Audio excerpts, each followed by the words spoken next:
Hi guys, and welcome back to today's video.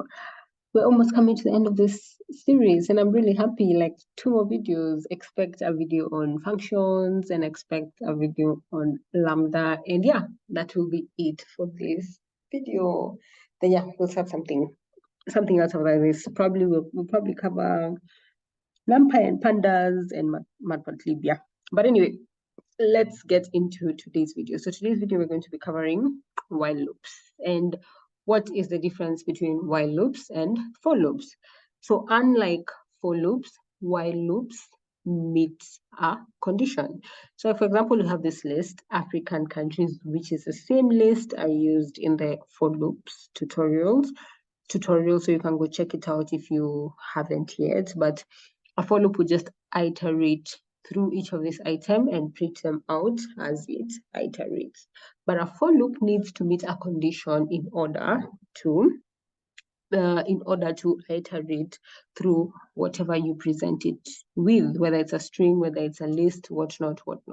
So yeah, let's get into the first example. Let's see what we mean when we say it needs to meet a condition. So let's have an element. Actually, let's call it ticket, yeah? And let's assume that we're assigning tickets with 1, yeah? So let's assume you are planning an event and you want it to be exclusive. You're only planning to invite up to 30 people. So if someone comes to visit your website, by the time you come and try and buy and you're the 31st person, you will not get a ticket. So let's represent that. Let's print ticket 1 up to 30. So while ticket is less than or equals to 30, watch the syntax, print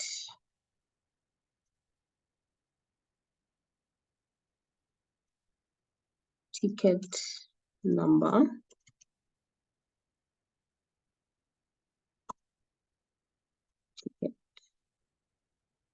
then ticket is equals to ticket plus 1.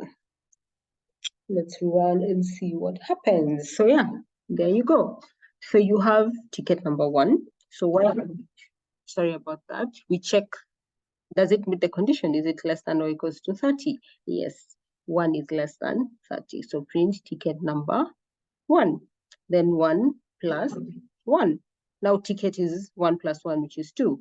We start again. Does it meet the condition? Yes, 2 is less than 30. Print ticket number, it's 2. Okay, just give me a minute. I close that door so it does not make noise for us. Okay, and we are back. I think we're on 2 or 3. But yeah, print ticket number 2. Then now ticket should be equal to ticket plus 1. So that's 2 plus 1, which is 3. And it will continue, You get to 10. It checks, okay, 10 is less than 30. Print ticket number 10. 10 plus 1 is equals to 11. It continues. But now when we get to the last one, so 29, yeah? So 29 meets the condition, print ticket number 29. Now it will be 29 plus 1, 30. It checks 30 meets the condition. Print ticket number 30. So 30 plus 1, 31. When it comes here, 31 doesn't meet the condition, so it will stop at 30. So yeah, before I continue, just a word of encouragement. I really don't know why, but my head just refused to get the hang of loops, but I didn't give up. Just keep on practicing. Look for questions you can answer. Yeah, just Google like while loops practice questions. Go to HackerRank, LeetCode, whatever you can find out there. And honestly, just practice. Watch tutorial, ask people, ask your friends who already know how to code. If you're in school, ask your teacher, your classmates, your technical mentor. Just ask, because honestly, just know you're not alone. Even me, I was once there, and I just kept on pushing. And yeah, here we are today. I really can't wait to see some of you also starting to create your own tutorials. You know, it's a good way to, you know, give back your knowledge. You know, there's someone who'll understand me, there's someone who won't understand me. Maybe someone understands your teaching style better than me. So yeah, put it all out there. And then, you know, it's teaching and you're also learning. But anyway, I don't want this video to be so long. Let's go to the next one. So yes, how can we loop through this list using while loop? So the first thing we have to do is we have to count how many elements are in African C. Okay, so let's print African C. Oh, so by using a function called len. So then just count. If it was a string, it would have counted how many elements are in that string. So if it's a string with chard,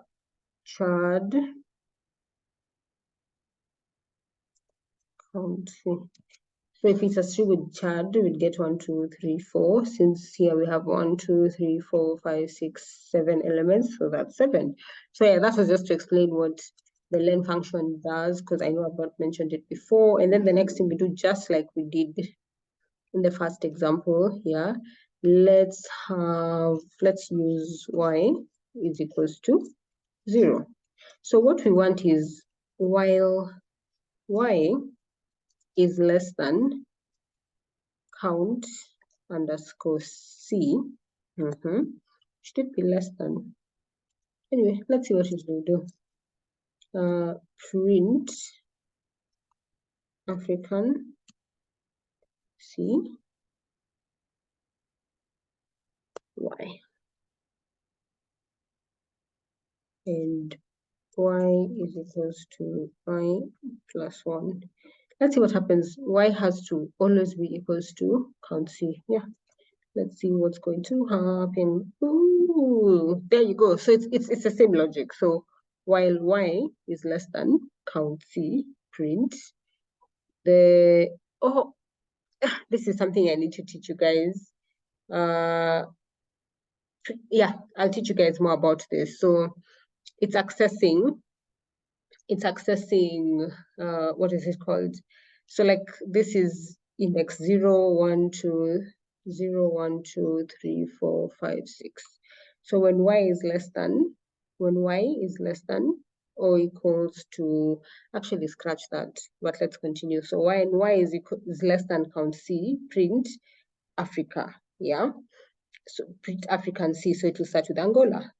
Then now y plus 1 is 1. So 1 is less than 7. Yes, we print the second one, Cameroon. Now it's 1 plus 1, 2. Same, it's still less than 7. We continue. So we'll do that's 2, 3, 4, 5, 6, 7. So after it prints the 7th one, it comes y is less than 7. No, it won't continue. Are we okay there? Should I repeat? Maybe let's shorten this. Yeah, and then let's run that. Okay, so y is 0. So that's 0 is less than 3. Now the count is 3. Yes, it is. So we print the first element, yeah? So now we have 1. Then, because y plus 0, 1. 1 is less than 3. Yes, we print the next element, which is Cameroon. So now 1 plus 1 is 2. We come again. 2 is less than 3. Yes. So we print the next element, Equatorial Guinea. 2 plus 1, 3. 3 is less than 3. No.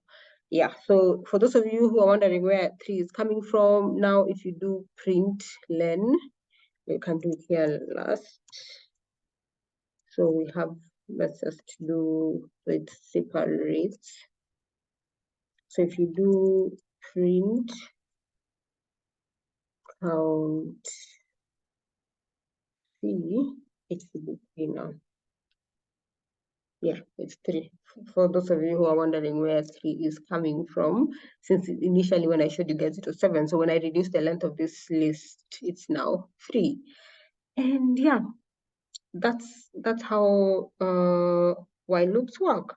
So we're going to do one more example, and in this example, I'm going to introduce break and continue.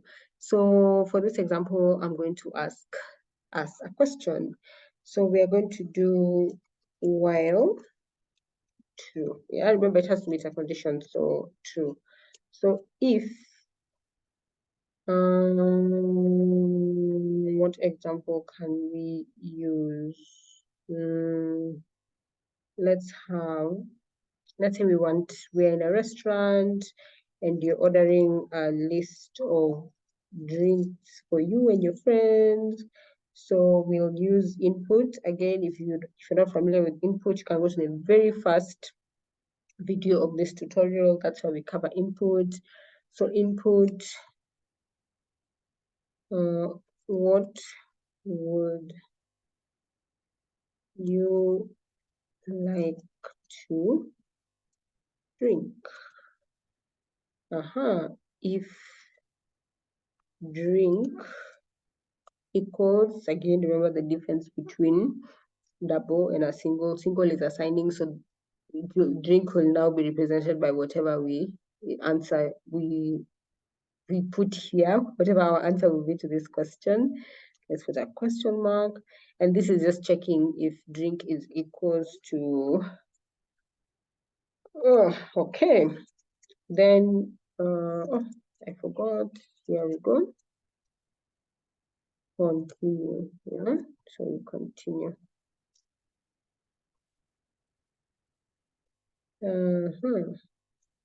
If drink is equals to done,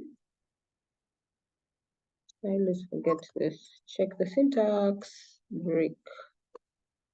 Okay, even this is too far, yeah.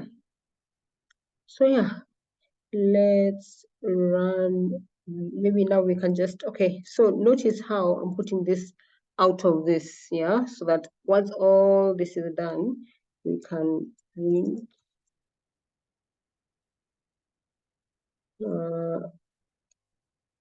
your order will be ready shortly. Okay.